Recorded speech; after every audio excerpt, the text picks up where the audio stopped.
Okay, let's start the chapter.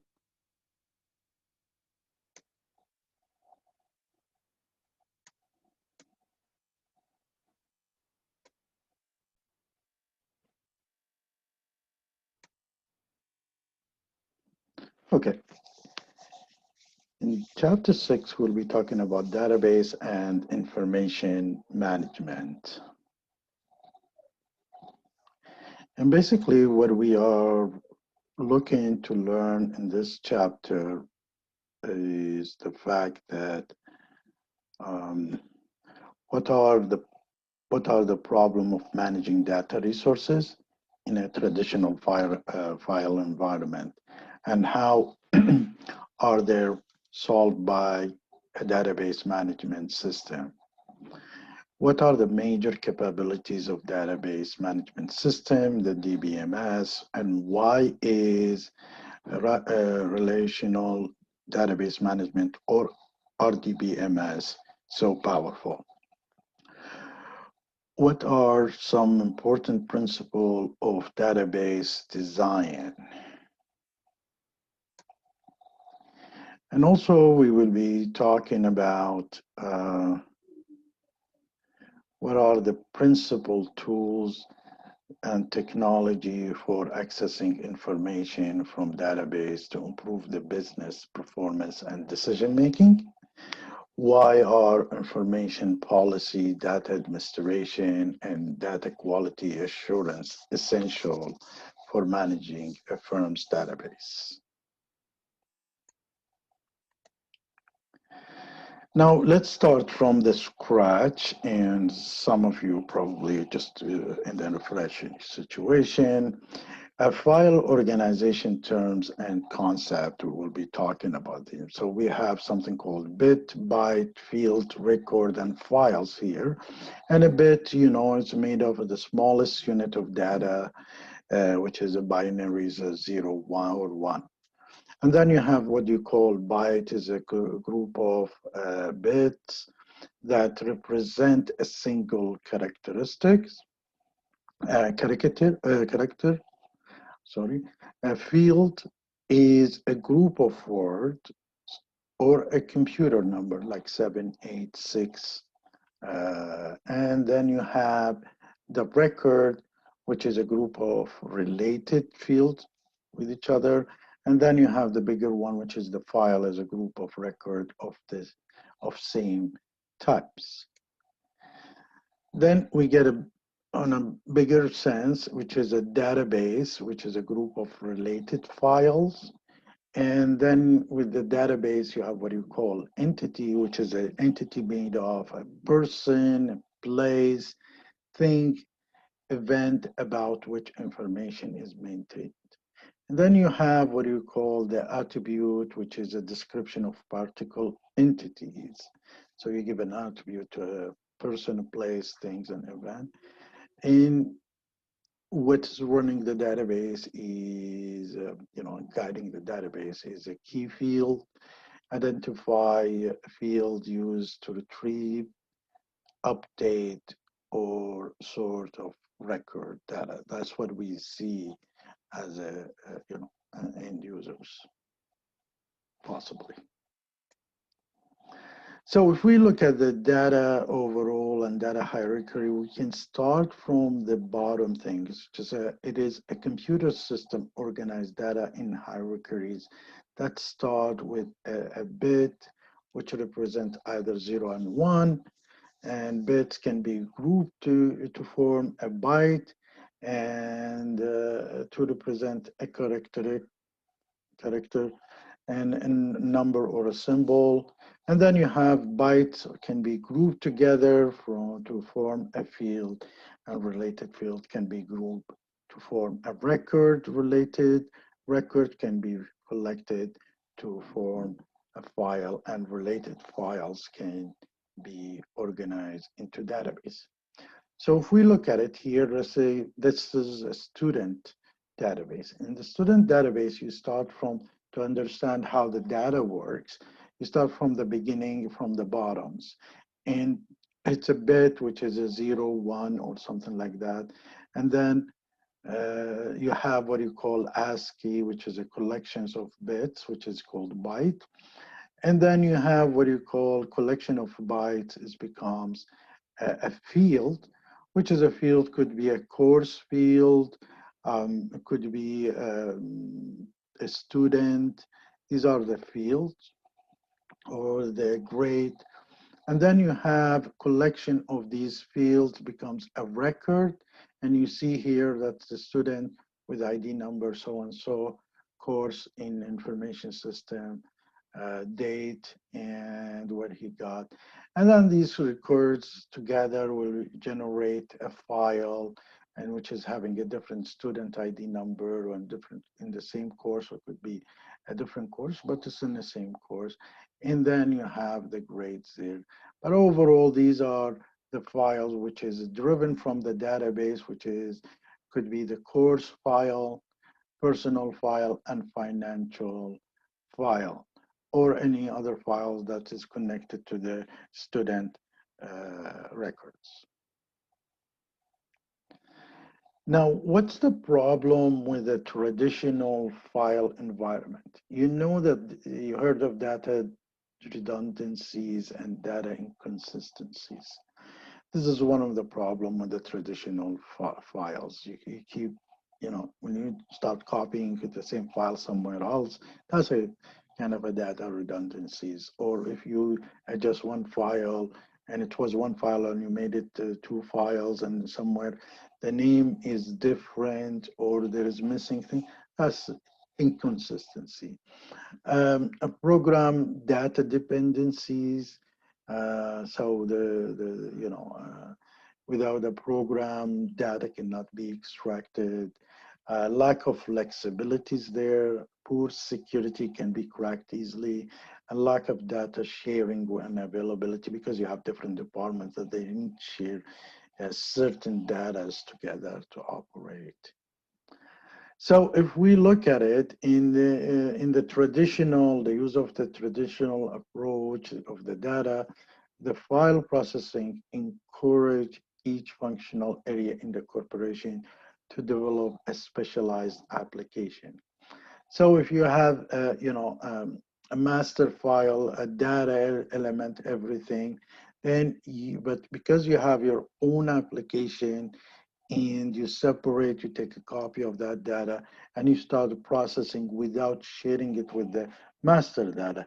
So we will end up having, for example, the accounting and financial have a different derivative files. And on other hand, you have the human resource have a different derivative file, and the sales and marketing can be different.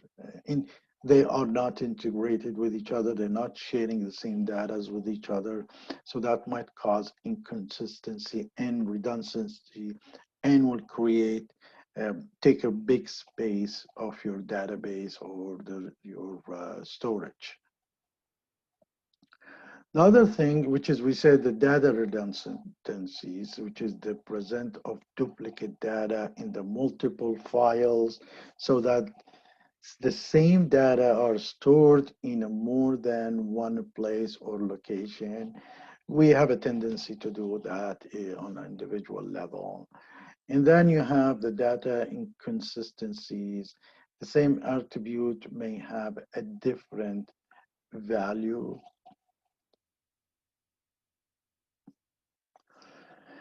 And third thing is the data, the coupling of the data stored in the files and in a specific program required to update and maintain those files such that the changes in a program require changes in data. Whenever you change the program, you end up changing the data there because you're entering and you're extracting and you're adding the data. So these changing is required to synchronize it with all the applications across the company, and that might cause some, more processes taking a space, more space is needed. So these are all issues caused by the coupling of the data stored. A traditional file can deliver routine schedule report by extensive programming. In the old days, used to put an extensive programming just to extract certain reports. And, but in the same time, it does not, you set up your reports and you just, the programmer set up the report, but it doesn't give the customized or the ad hoc report that later on might be the end user needs. Or also the respond of suddenly you need to look for certain report and it's not there on time for you, and you need a programmer comes in and develops certain program to get this developer approach. So it could be not in a timely fashion done. The other side also, the poor security management may have the knowledge of who is accessing. They don't know who is accessing these data or making changes in the organization's data. So you're having a different people have access to the data that makes it poor access security. And one of the ways of hackers very succeeded is through people passing this information to them, or having a poor security setup, so they can track it and find out how to access to that data. The other thing is we noticed that in the traditional finance environment, we do have a lack of data and availability, lack of data sharing and availability. Information cannot flow freely across the different, as we said, functional area and or different part of the organization, because each one will take a mirror of data, store it in their data, and they start um, altering theirs according to the need, working demand, and the other department would not have access to that, and that might be double work or even losing these important data. So the database approach to the data management is what you call the DBMS, or data management system. It's we need to see how DBMS solves this problem, the problems of traditional file environment. We also will be looking at the RDBMS, or Relational Database Management System. We're going to see how the operations of RDBMS happening, and how the hierarchies and the network of DBMS is working, and there is an objective-oriented DBMS systems also. We'll be talking about each one of them separately. But overall, you have one database. And let's take a look at a human resources database. And it's basically, you have two departments or two people looking at this and from a different angle. And here they are looking at the same person with the same SIN number, but this person is looking at the healthcare benefit. So what is the database system, what it does, will be going to the database and extract the requirement, which is the name, the SIN, and the healthcare. It could be for the individual or it could be for a group. On the other hand, the person in charge from the accounting department, could be the payroll in the accounting or the HR, is also looking at the same name and the same assignment, but he's looking to see the gross pay and payroll, because net pay, because he's looking to maybe paying the person. So this will be going through the DBMS, or data management system, and the data management system will be extracting according to the payroll department. So here we see the benefit view is looking at the name, the SIN number, and the healthcare, which is the SIN number, the name, and the healthcare bottom here.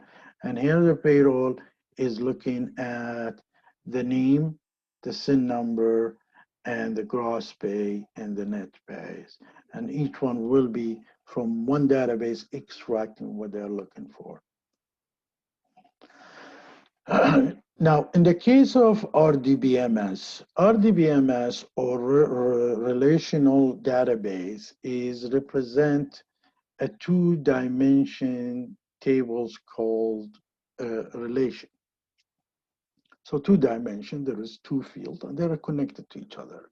Our two datas in a relation. So it's represent as a two-dimensional table called relations.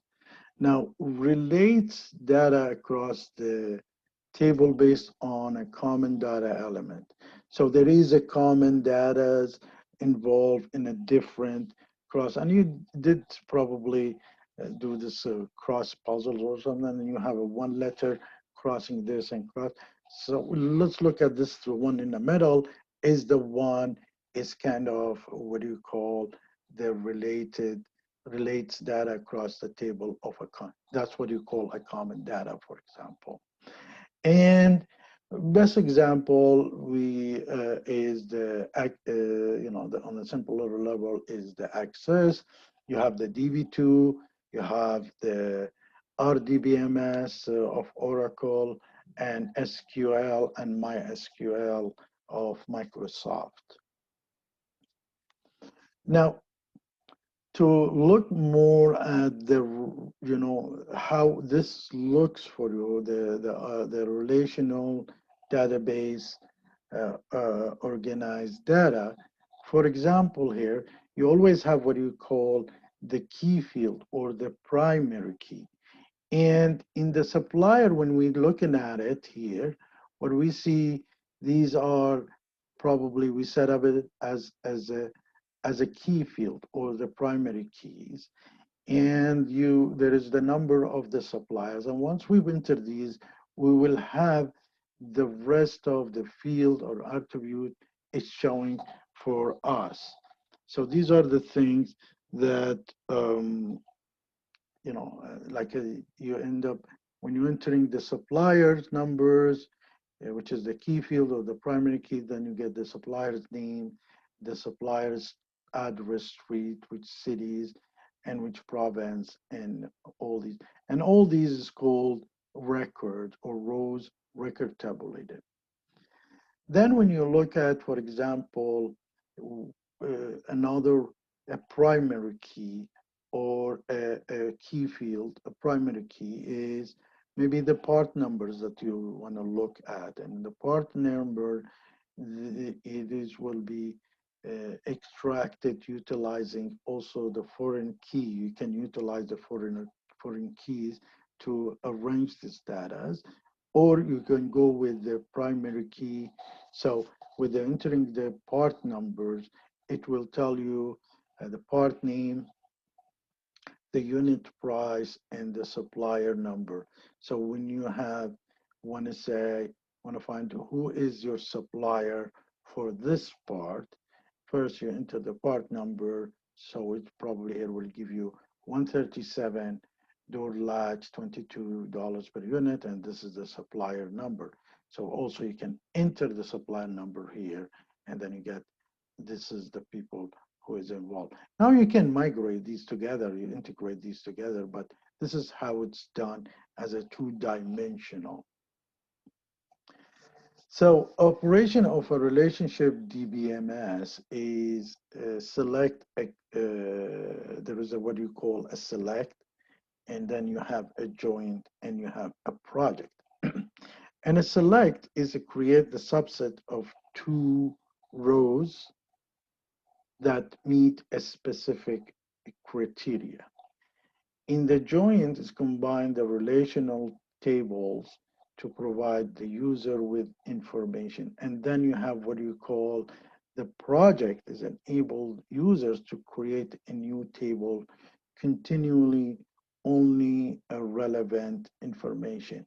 So what does that mean? It means if you look at here, you have something called the select, and then you have the joint, and you have the driven from these two. So in the select, you enter probably, you need to, here is set up as, it's a three basic operation actually for DBMS or DBMS. And then you have, like, for example, you select the part number. You have a certain part number, you're looking at it, and then what gives you the information of that part number. And then you probably, you have what you call a joint by a supplier number. So these are the, this is where you do the selection. And once you click the selection, say you're selecting this part number, it will also give you the list of the suppliers information. And from the select part number and join by suppliers, you can drive a project, which is if you want to look at a part number and who is the supplier for it, for example, you can drive that from it. So that's it is a combination of the part and the supplier in this case, or a combination of select and join in this case, will give you some kind of a project. And you can do that combination, because what happened in here, you have all these fields in the join part. It can be added here, any field of these beside the key, the key field. And also any part of this can be added here, and which is what you call a project home. So the definition is basically it is the select, join, and a project operation enabled from two different tables to be combined and only select the attribute to display. So you have two things, is you can combine them, and out of that you take out a new table that you are seeking, example. Now, there is what you call no relationship or no relation database and database in the cloud. And that's a different logical approach for it. And it's called NoSQL, use a more flexible data model and are designed for managing a larger data set. Many different kinds, including there is what you call Oracle NoSQLs and Amazon SimpleDB. So it's basically extracting certain data with a certain attribute there and putting them together without any relational. And it could be done through a private cloud, consolidated different servers, storage, operating, and database on a shared hardware and software architecture, which is probably end of this chapter. I'll show you how it looks like. Now, one of the capabilities why we need, for example, a DBMS, and we notice that the data warehouse and then or the data center and then the separated application called DBMS, and there is an extra application called RDBMS, for example, and then you get the application or people who are extracting these data. So why do we need the DBMS to get access to database?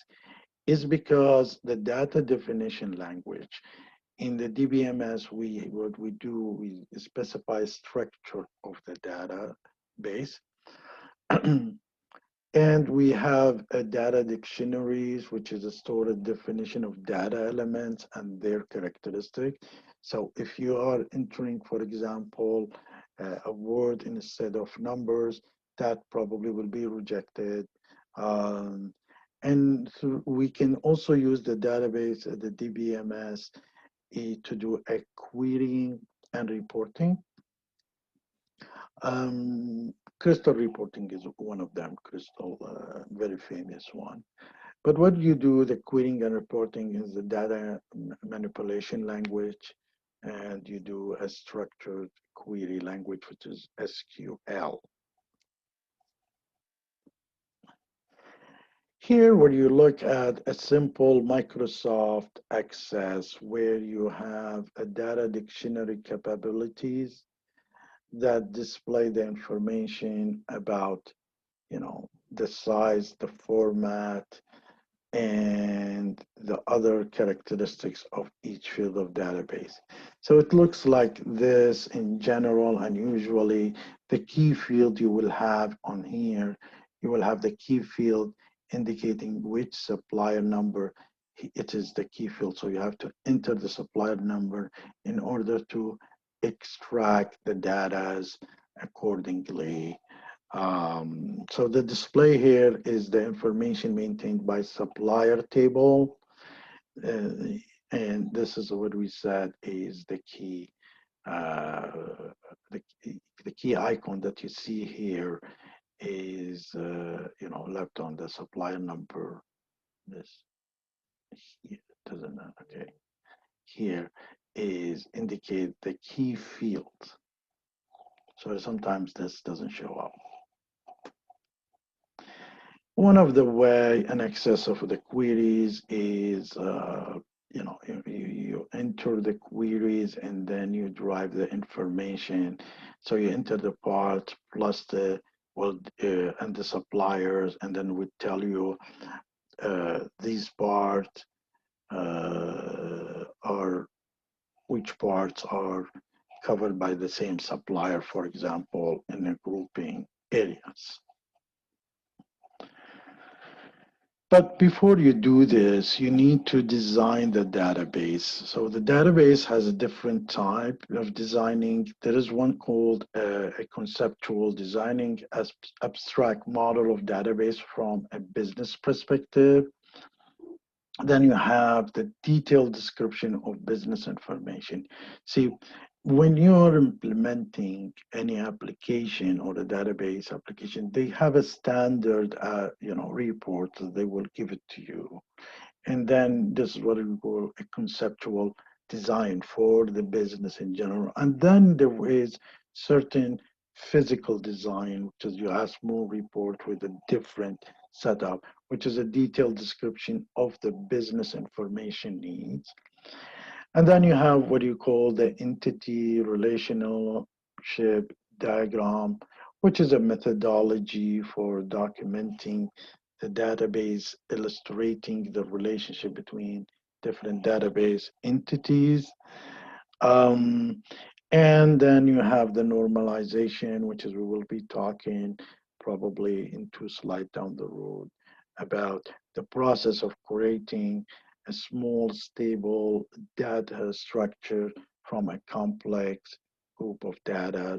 And that's probably you do that because you have you don't want to have an access to the whole data and slowing down the data, mining and all these things. You just, you need to have access to a certain fields of data, and you can do that through normalization also. In the unnormalized relation for order, so you have all these space data are stored in the data house.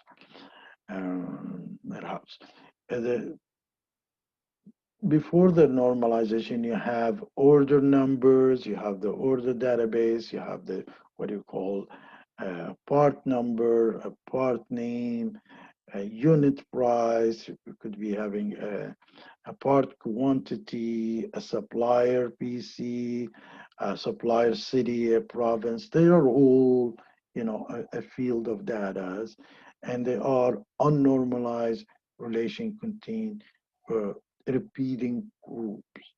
So for example, there can be many parts and suppliers for each order. So you want to order one, and there's so many suppliers, or it could be many parts within the orders. So there is only one-to-one, as we saw it is corresponding, and it's not normalizing, not segmenting these data in a way according to the business requirement. So to do normalization, so what do you have? You have what you call, let's assume you have the parts, and the parts is got certain information, certain data is there. We need to get the part number and the part name and unit price and supplier number. Here we selected that the key part is the part number is the key in this field. And then we also utilizing the part number to be, connected. We have what you call the part number is the key in the order number, or you can call the part number is the foreigner key and the primary key is the order number here probably. And then you have the part quantity, which is new line item, talks about the new line item. And then you have also set up in a way you want to see the supplier number. Who is your supplier in this list? So you enter the number for the supplier and see what he's supplying you. And we said he could be supplying so many things, or he could be supplying one thing, and you have so many suppliers. So there is two options. One option is many suppliers and one product, or one supplier, many products, which is made of many units. So you have the supplier here, which is supplier number is selected as the key number in the supplier field. And when you're entering the key number, you will get all the information about suppliers. And then eventually the key number is the order number, which is, here's what you do, a normalized table, which is you take the order number, which is the order number set up from, say, line item, and uh, and you got the order date is taken from different field, and it's a, after normalization, the original relation order has been broken down into four smaller relationship, and instead of all of them into bigger relationship, they want to see what kind of things you search for, so they break it down into smaller relationship. And this is the job of database engineer or database manager. The relation order is left with only, for example, two attributes, and the relation line items has combined algorithm. And then instead, in other words, instead of when you are looking for an order number, you download, you look at all these part of it, you look into order number and order date. Is kind of a certain relationship is happening there. In the case of in other words, the entity relation diagram, here what you're looking at is really is how these are connected with each other and managed with each other when you're digging. For example, here you see, I'm looking at the supplier. I'm looking for the supplier who provide this part. So this part can be provided by different supplier, or one supplier can provide these numbers of the part. Okay, I'm looking at this part who made up these uh, uh, islands, line items, sorry. Or you probably want to look at the fact that you want to see the order that you made, which is belong to which line of items, which is part of which orders. It depends how you break down these requirement of information that you are seeking, and into extracting the data. But it all has a logical approach. For example, you are looking for a certain suppliers who is providing this parts, or vice versa, you are looking for this part and who is supplying that part.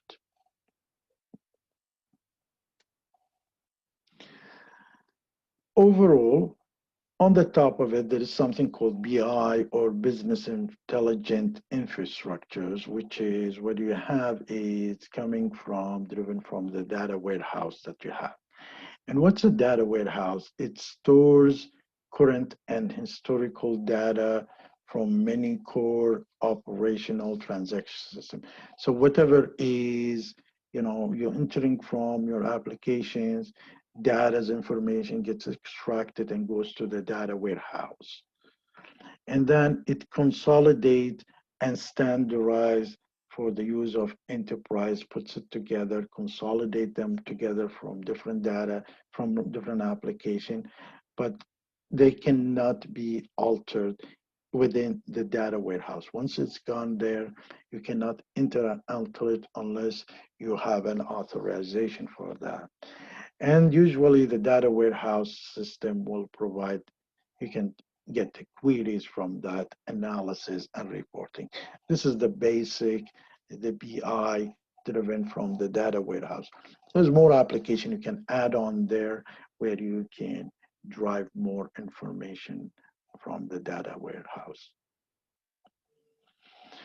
Now, this term is used, loosely, and but overall, data marks, all this data engineering, data marks, all these things are used loosely, and sometimes you think it's, they are almost, there is lots of a mutual concept between them. So what you have, what you call the data marks, and it's in the data marts is basically a subset of data warehouse. The other way of you talking about it is data mirroring, partially data mirroring also. Not a full data mirroring, that is partially. So the data mart is a subset of data warehouse where you extract certain data and you look at them. You're not looking the whole data. And it's summarized or highly focused portion of a firm data or used by a specific population for users. So you are in the payroll, you're not supposed to, for example, to look at information about the sales or something. So they will be putting it in a data mart, for example, and or you don't have access to lots of queries, certain queries, they will put it away in your data mart. And it's typically focused on a single subject, as I said, or a line of businesses. There's something else which is on the third party and is an open resource or source, is called Hadoop. And Hadoop is designed to handle big data. There is application being developed like a Snowflake is also is designed to handle a big data. An open source software from framework managed enables the distribute parallel processing of a huge amount of data across the inexpensive computer. So it's an extra software you put it there between the data warehouse and whatever is the tools that you're trying to extract, and it helps you to extract this data. And there is something called what do you call the in-memory computing designed to handle the big data in the analytical forms. You know, as we said, these are loosely used terms now. Now it's getting more sharpened, but in the old days, it's kind of you terminology that they use. The components of a data warehouse. What's a data warehouse is made of? The data warehouses depend on things that you are utilizing, which is the operational data. You have the historical data. You have the machine data, which is there is new things coming in, the machine learning data. And then you have what you call the web data, which is extracted from, the web, or you have all these other outsiders collect through the web and you extract it. And then you have the audio and the videos and the external data. As we talked about it, the Hadoop is located in clusters. It's here, as you notice. Um, If you notice, the Hadoop clusters is here, which is, it is here with the data warehouse, and basically these data is collected from somewhere and becomes part of the data warehouse and could be extracted directly like the operation data. And here where you have two type, we have the casual users who sometimes looking for a certain queries, certain reports, and they are looking at dashboard, the performance of the, and then you can do it whether you want to get it from the data warehouse, but preferably you have the two option, which is data mart, a separate setup for them, and then you have the power users, which is they might have a queries, a report, OLAPs, and data mining. These are maybe they are digging more information. These usually are under access of the C levels, CEOs, CFOs, and all these people. So a contemporary business intelligent infrastructure features capabilities and tools to manage and analyze a large quantities and a different types of data from a multiple sources. And we said it could be a videos, or audios, or writing, email. Um, these are all data and easy to use queries and reporting tool for a casual business users, and more sophisticated analytical tools for the power users are included. And now the power users also could be the database managers who set up certain reporting that it's not available. These are could be the power users. There's now a new application that you can add on that can automatically, first of all, you can set it up very easily and start extracting a new data or keep updating your queries or reports. And also there's an applications who can, you put a certain form into the application, and the application will read the relations between them and start generating reports for you. For example, you might enter two, three, say up to seven certain forms where you're looking at people with the high risk of defaulting in payments in this area. And you put five, six forms like that, and the storage machine starts reading it, and then it create kind of a relationship data and start, it's called machine learning process.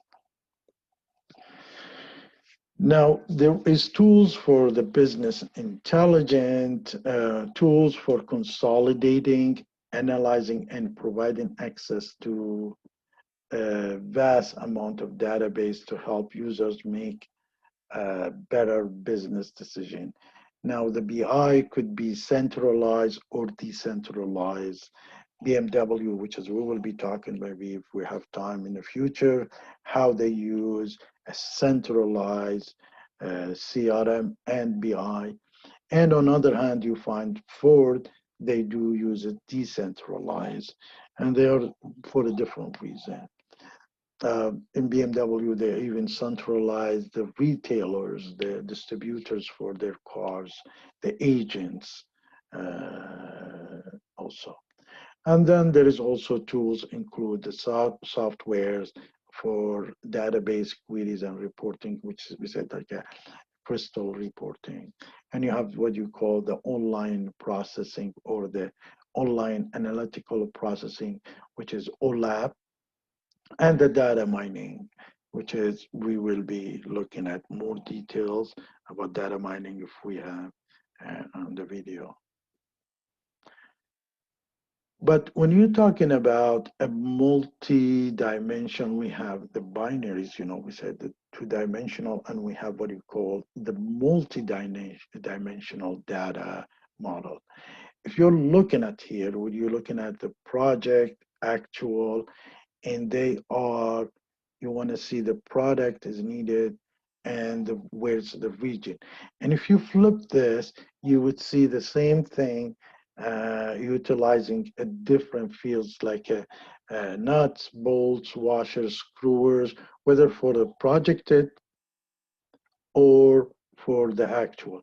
And if you look at for the region and you want to find out in this region, east, west, or period, whether it is what's actual or what's the projected. So the view shows the versus region.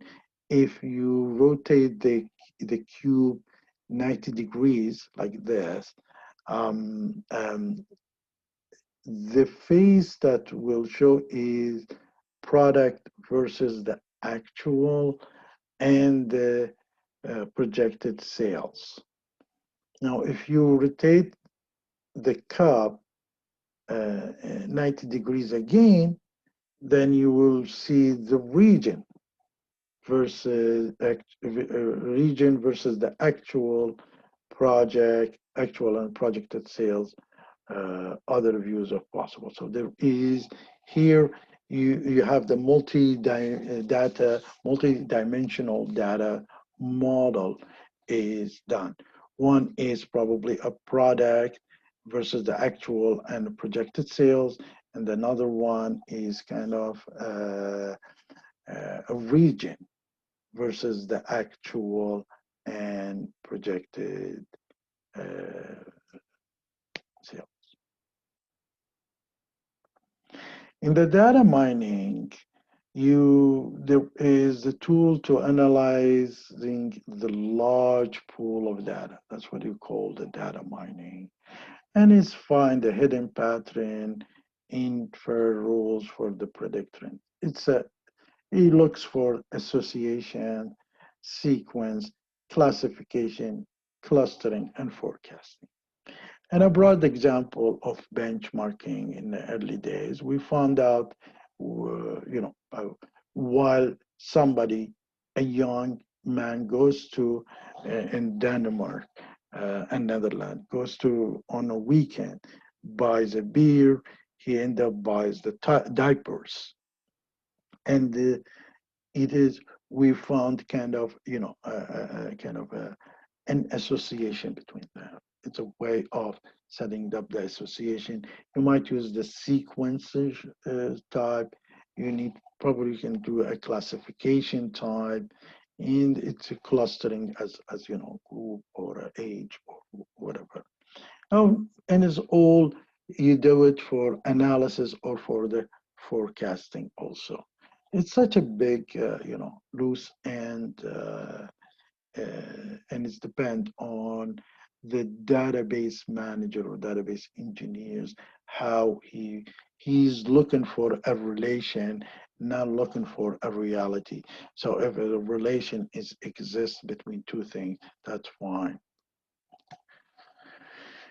Now, when you have a text mining, you notice sometimes you send an email twice or three times talking about certain color TV, you get an ad on a TV. That's what you call a text mining. And to extract the key element from a large unstructured data set, like the emails that you stored it. And then when you have the sentiment analysis, which is mine the text comment in the email message, whether in the blog or the social media conversation or survey to detect the favorable and unfavorable opinion about certain subject. The other thing that some of us, especially the people who is SEs, work in the field of search engine optimization, SEOs, they do lots of web mining, utilizing, for example, the Google and others, or they have their own web mining. And as a web mining is the discovery and analysis of useful patterns and information from the World Wide Web.